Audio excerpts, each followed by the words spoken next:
fix that a little, get a little bit of light out. And you're feeling a little bit lightheaded, sit down, just sit erect in the chair. If this is new for you, which most likely is, you probably never gotten this much oxygen inside your body at one time. It's going to be okay. It's normal.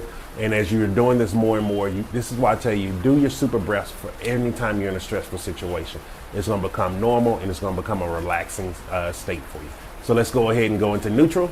Let's breathe in for 3, hold for 3, and breathe out for 6 through our mouth.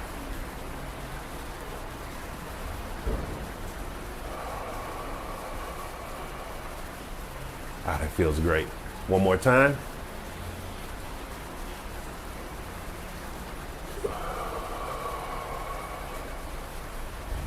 And last time.